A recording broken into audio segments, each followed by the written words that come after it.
మరో బ్రేకింగ్ చూస్తున్నాం. సంగారెడ్డి జిల్లాలో ఫాస్ట్ ట్రాక్ కోర్టు సంచలన తీర్పునిచ్చింది.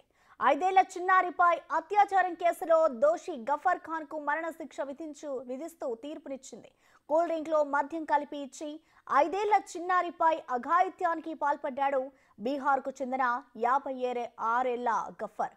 బాలిక కుటుంబానికి 10 లక్షల పరిహారం ఇవ్వాలని, దోషిని ఉరితీయాలని కోర్టు ఆదేశించింది. మైగ్రెంట్ లేబర్స్ వాళ్ళకి చాలా వరకు నాలెడ్జ్ లేకున్నా కూడా గైడ్ చేసి వాళ్ళ స్టేట్మెంట్స్ రికార్డ్ చేసి టెక్నికల్ ఎవిడెన్స్ అంతా కలెక్ట్ చేసి సీసీటీవీ ఎవిడెన్స్ ఫుటేజెస్ అంతా పరిశీలించి అందులో గఫర్ ఖాన్ అనే అతన్ని అక్యూజ్డ్గా ఐడెంటిఫై చేయడం జరిగింది.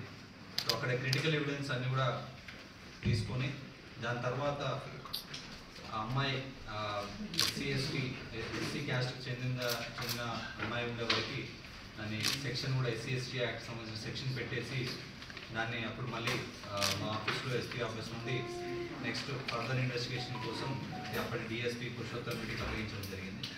సో ఈ కేసులో అన్ని సాంకేతిక ఆధారాలు మరియు సర్కమ్స్టాన్షియల్ ఎవిడెన్స్ పరిస్థితుల దగ్గర ఉన్న ఎవిడెన్స్ అన్నీ కూడా తీసుకొని ఛార్జ్ షీట్ వేయడం జరిగింది. సో ఇది ఒక rarest of the rare case, ఒక హీనియస్ అఫెన్స్ కాబట్టి ఇది హైకోర్టుకి స్పెషల్గా ఒక ఫాస్ట్ ట్రాక్ కోర్టు ఇమీడియట్గా జస్టిస్ రావడానికి ఒక ఫాస్ట్ ట్రాక్ కోర్టు ఏర్పాటు చేయడానికి జిల్లా SP ఆఫీస్ నుండి ఒకటి రిక్వెజేషన్ హైకోర్టు పంపడం జరిగింది. హైకోర్టు కూడా ఇమీడియట్గా ఒక స్పెషల్ ఫాస్ట్ ట్రాక్ కోర్టును ఏర్పాటు చేయడం జరిగింది సంగారెడ్డి జిల్లాలో.